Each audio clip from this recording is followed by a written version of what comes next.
আবহাওয়া পরিস্থিতির আরও খবর জানাতে চাই। বিষয় জানাতে রাজধানীর আগারগাঁও থেকে যুক্ত হচ্ছেন জুমাতুল বিদা এবং পাবনা থেকে যুক্ত হচ্ছেন শাহিন রহমান। প্রথমে চলে যেতে চাই জুমাতুল বিদার কাছে। বিদা,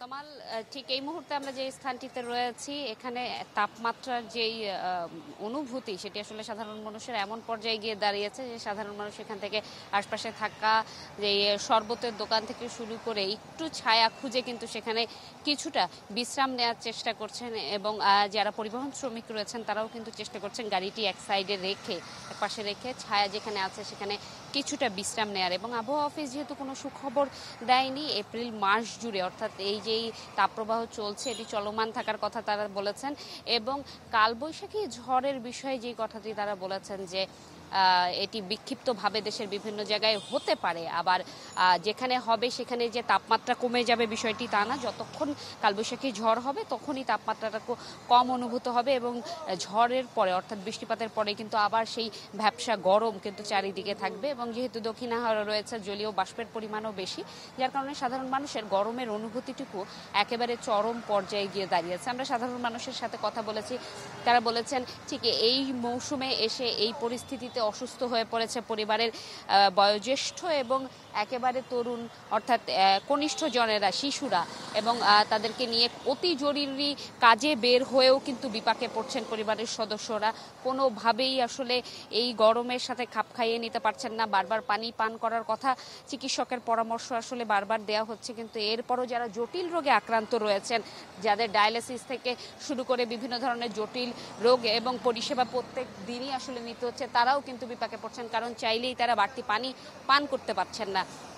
আর যারা এই সড়কে কাজ করছেন তারাও আসলে পানি পান করে কতটুকু রেহাই পাচ্ছেন, একটু ছায়ার খোঁজে বারবার বিশ্রামের চেষ্টা কিন্তু তারা করে যাচ্ছেন। এবং এই তাপপ্রবাহের মধ্য এই যেই পরিস্থিতি সেটি যেহেতু অব্যাহত আরও কয়েকদিন থাকবে এটি জেনেও কিন্তু সাধারণ মানুষের মধ্যে একটি আতঙ্ক কাজ করছে। এই ছিল তমাল আমার কাছে আগারগাঁও থেকে। বিদা, আপনাকে ধন্যবাদ।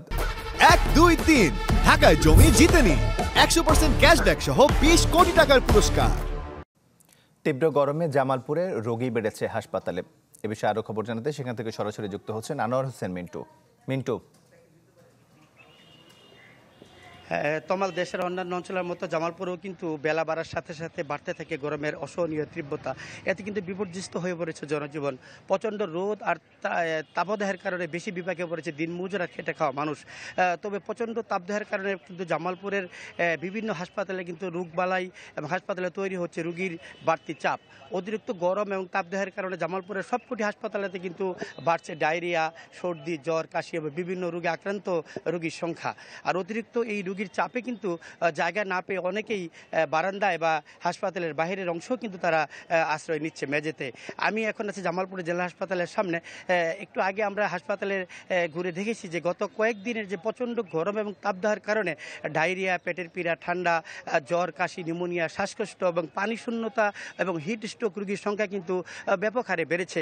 তবে বেশি ঝুঁকিতে রয়েছেন এই ভর্তিকৃত বয়স্ক এবং শিশু রোগীরা আর কি। জামালপুর জেলা হাসপাতালের যে সহকারী পরিচালক ডাক্তার মাহফুজুর রহমান যেমনটি জানিয়েছেন যে হাসপাতালের যে ধারণ ক্ষমতা আছে তার চেয়ে 3 গুণ বেশি কিন্তু বর্তমানে এই জেনারেল হাসপাতালে রোগী ভর্তি রয়েছেন। আর অতিরিক্ত এই রোগীদের চাপে বাড়তি চাপ কিন্তু সামলাতে হচ্ছে চিকিৎসকদের। এতে কিন্তু চিকিৎসকরা হিমশিম খেতে হচ্ছে তাদেরকে।